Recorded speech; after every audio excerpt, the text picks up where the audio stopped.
Assalamualaikum warahmatullahi wabarakatuh.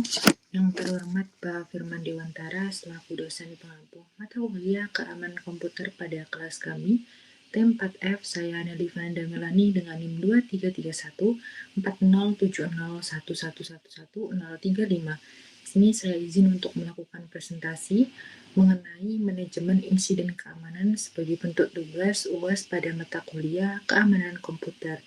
Jadi di sini saya sebelum membahas mengenai konsep teori dari manajemen insiden keamanan itu sendiri, saya akan mengulas sedikit mengenai ransomware. Jadi ransomware adalah jenis perangkat lunak berbahaya atau bisa kita sebut sebagai malware yang dirancang untuk mengunci atau mengenkripsi data korban, lalu meminta tebusan yang bisa kita sebut dengan ransom agar data tersebut bisa dibuka kembali. Apakah ransomware berasal dari aplikasi yang diunduh? Umumnya, ransomware menyebar melalui flash disk atau hard disk eksternal dari sumber yang tidak aman, kemudian dari email phishing yang berisi lampiran atau tautan berbahaya biasanya. Kemudian bisa saja ketika kita membuka suatu website, kemudian kita tidak tahu ternyata di website itu disusupi sebuah aplikasi yang mana otomatis mengunduh aplikasi tersebut. Nah, saat dibuka ternyata terdapat malware. Nah, kemudian ada aplikasi atau software bajakan yang mengandung kode jahat.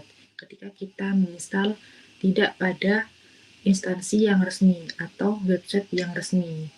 Nah, di sini ada pengertian tersendiri yang dimaksud dengan kode jahat. Jadi, kode jahat itu adalah bagian dari program yang dirancang untuk melakukan hal-hal berbahaya, seperti mengunci atau mengenkripsi file kita, kemudian mengambil data pribadi seperti password, foto, dokumen, dan lain-lain.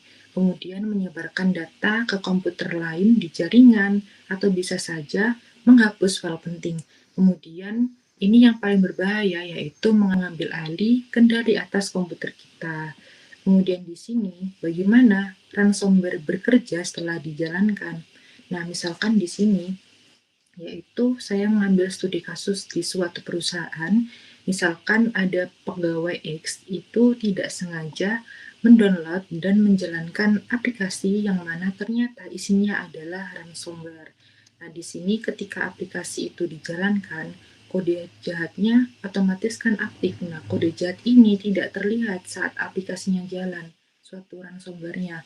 Nah, kemudian ransomware itu mulai mencari file penting di komputer atau laptop, misalkan dokumen, foto, database, dan lain-lain.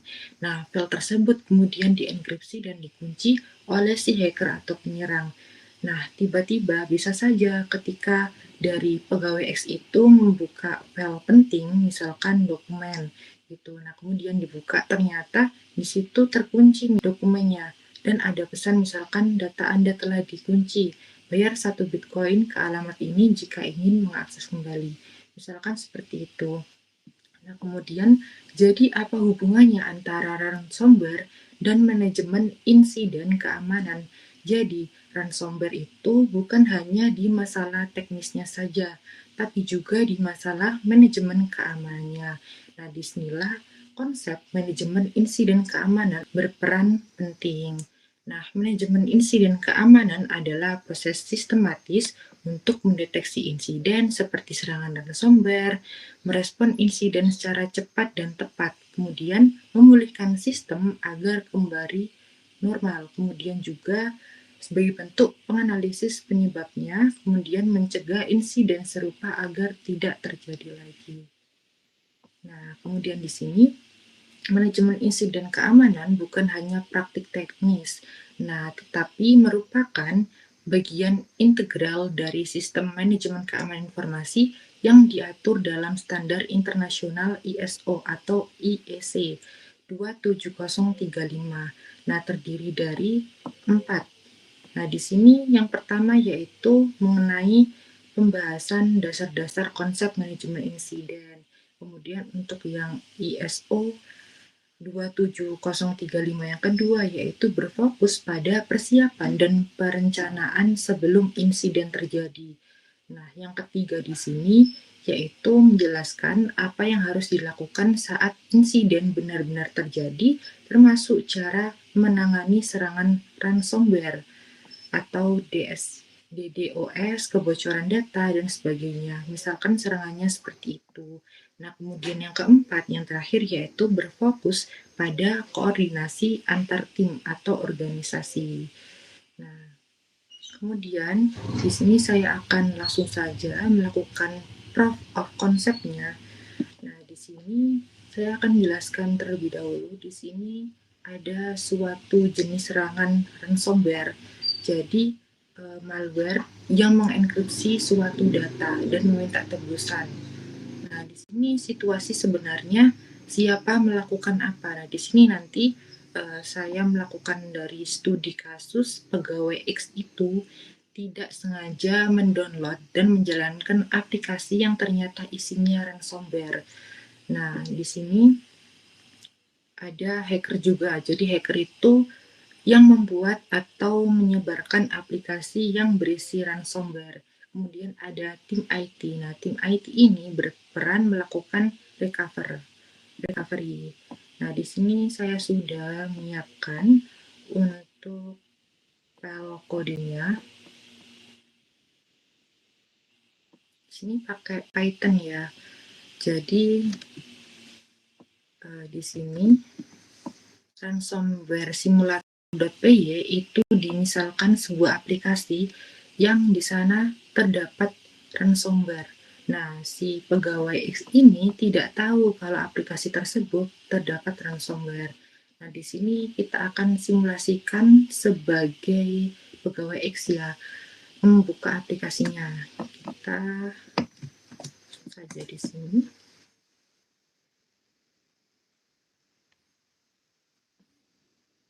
Nah, jadi di sini kita bisa lihat bersama. Setelah pegawai X itu menjalankan aplikasinya, maka pada file-file dalam atau yang punya dari pegawai itu terkunci. Nah, di sini kita bisa sebut sebagai pegawai X itu terkena ransomware laptopnya, bisa jadi seperti itu. Nah, kemudian di sini bagaimana cara mengembalikannya? Nah, di sini ada bedanya ya sebelumnya. Sebelum kita lanjut ke cara pengembaliannya seperti apa atau mitigasinya, di sini kita bisa lihat bahwa filenya itu terkunci. Nah, jadi tidak bisa terakses. Nah, terdapat pesan seperti ini. Data Anda telah dikunci. Bayar 1 Bitcoin ke alamat ini jika ingin mengakses kembali. Nah, inilah yang disebut dengan ransomware. Nah, kemudian di sini kita akan berperan sebagai tim IT yang melakukan recovery. Nah, di sini kita bisa masuk ke dalam aplikasinya nih dan kita melakukan perbaikan. Nah, perbaikannya kita kasih seperti ini mitigasinya. Misalkan seperti ini. Nah, jadi bisa terbuka kembali ya, terdapat isinya ini sebenarnya. Bisa terbuka kembali, jadi ada notifnya, permisalannya seperti ini. Sudah didekripkan. Nah, kemudian di sini apakah sampai sini sudah selesai? Jawabannya adalah tentu kita perlu memperhatikan dari segi manajemen insiden keamanannya. Dengan cara apa? Nah, mitigasi berdasarkan standar ISO atau IEC 27035. Di sini, kenapa mitigasi lewat SOP, standar operasional prosedur itu, berdasarkan standar ISO 27035 juga penting, karena SOP itu bisa kita artikan sebagai petunjuk jalan, dan ISO atau IEC 27035 itu sebagai peta globalnya. Nah, di sini cara memitigasinya saya sudah rangkumkan.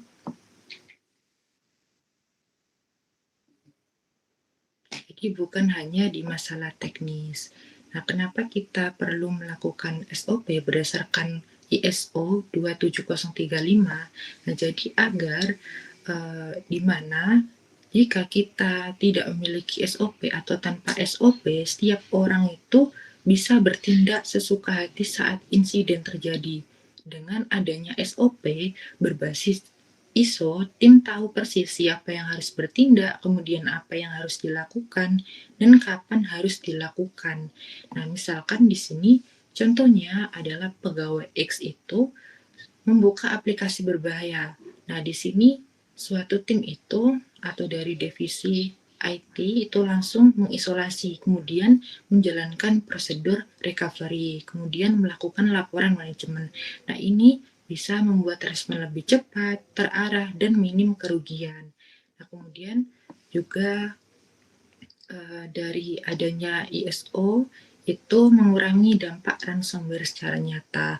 Nah, menganjurkan tahapan mitigasinya seperti deteksi dini, kemudian isolasi sistem berdampak, ada recovery dari backup, dan evaluasi serta pencegahannya itu bisa berulang. Jadi hasilnya nanti itu bisa downtime-nya lebih pendek, datanya bisa pulih juga, dan kerugian operasionalnya itu ditekan. Oke. Kemudian di sini ada bukti kepatuhan atau audit. Jadi dalam dunia profesional atau organisasi yang mengikuti ISO itu dianggap lebih serius soal keamanan dan lebih dipercaya oleh klien dan mitra.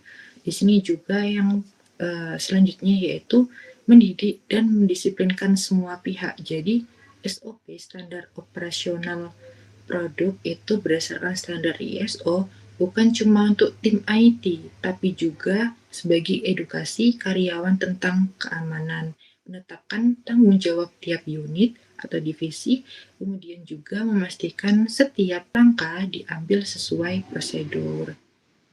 Nah, contohnya seperti apa? Di sini saya sudah menyiapkan. Nah, jadi ini adalah permisalan insiden report form.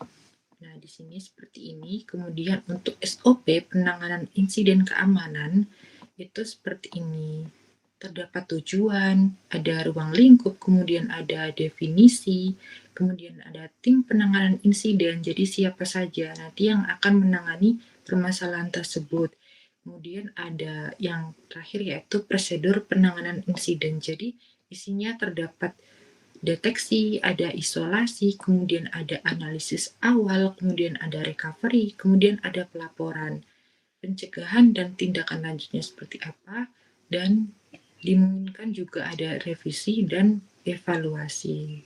Seperti itu. Terima kasih banyak kepada teman-teman semua dan Pak Firman Dewantara selaku dosen pengampu mata kuliah keamanan komputer pada kelas kami. Tim 4F saya Nelly Vandana Melani. Jika ada salah kata di sini, saya mohon maaf yang sebesar-besarnya. Terima kasih. Wassalamualaikum warahmatullahi wabarakatuh.